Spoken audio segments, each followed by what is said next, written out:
देश का मिजाज ईस्ट। लेट्स मेक देश का मिजाज और खबरें ईस्ट से। पश्चिमी बंगाल में चुनावी माहौल गरमाने के साथ साथ ही मंदिर मस्जिद की चर्चा भी तेज होती जा रही है। हाल ही में मुर्शिदाबाद के बेलदागा में बाबरी मस्जिद के निर्माण की बात उठी। वहीं मुख्यमंत्री ममता बनर्जी ने पिछले 1 महीने में दुर्गा आंगन और महाकाल मंदिर का शिलान्यास किया है। इधर नादिया जिले के शांतिपुर में बंगाली राम की थीम पर एक भव्य मंदिर बनाने की योजना है। यह प्रस्तावित मंदिर केवल धार्मिक संरचना नहीं होगा, बल्कि बंगाल की सांस्कृतिक विरासत, विशेषकर कृतिबास ओझा की परंपरा को समर्पित एक महत्वपूर्ण केंद्र होगा। कृतिबास ओझा वही कवि हैं जिन्होंने 15वीं शताब्दी में संस्कृत रामायण का बंगला भाषा में अनुवाद किया, श्री राम पंचावली लिखा था। यह आज भी हर बंगाली घर में श्रद्धा से पढ़ी जाती है।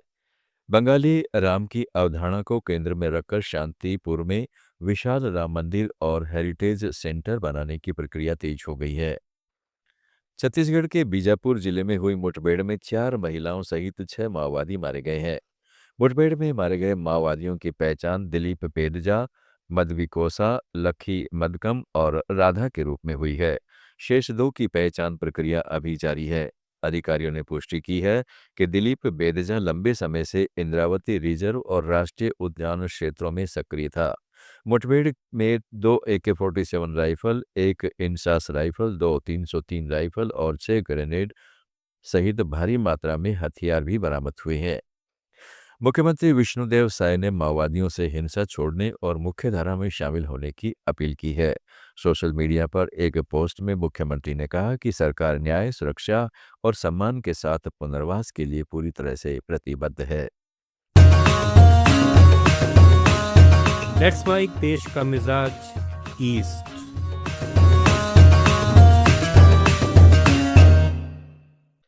उधर छत्तीसगढ़ के ही जगदलपुरा में ओडिशा से 4 इनामी माओवादियों के समर्पण के लिए पहुंचने की खबर है। इनमें से 1 पुरुष और 3 महिला नक्सली शामिल हैं। इन चारों नक्सलियों पर 55 लाख रुपए का इनाम घोषित है। इनमें SZC स्तर की सीनियर महिला माओवादी कैडर नीतू भी शामिल है, जिन पर अकेले 40 लाख रुपए का इनाम घोषित था। जानकारी के अनुसार समर्पण करने वाली सभी माओवादी ओडिशा के कंधमाल जिले में हाल ही में मारे गए सीसीएम गणेश उइके टीम से जुड़े हुए थे। ओडिशा की चितिका झील में इस सर्दी में 11,32,000 से अधिक पक्षी आए हैं।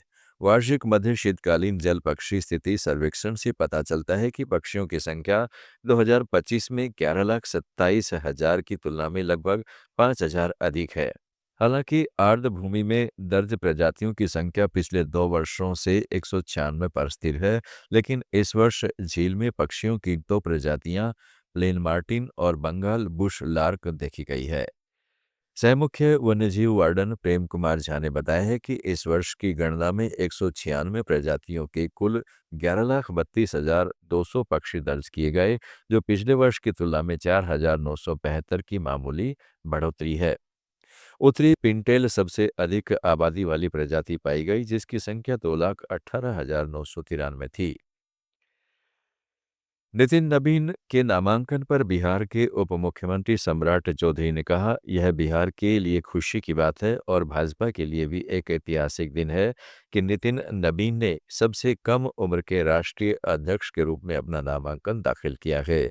अब कल नए राष्ट्रीय अध्यक्ष के रूप में नितिन नबीन हमें मिलेंगे। उनके नेतृत्व में भाजपा और भी मजबूत होगी।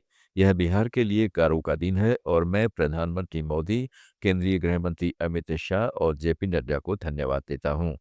भाजपा में एक आम आदमी, आखिरी पंक्ति में बैठा एक कार्यकर्ता भी पार्टी का राष्ट्रीय अध्यक्ष बन सकता है। आप सुन रहे थे let's mike more than radio. Follow कीजिए हमें हमारे सोशल मीडिया प्लेटफॉर्म्स पर। It's time for news. It's time for More Than Radio. Presenting the first radio news app, Let's Mic. Let's Mic, a news-based app on your phone where you get to watch and listen news, talk shows, interviews, radio show podcasts. On Let's Mic, you get all relevant information of TV, print, radio, podcast, and digital. Let's Mic talks about every segment of life.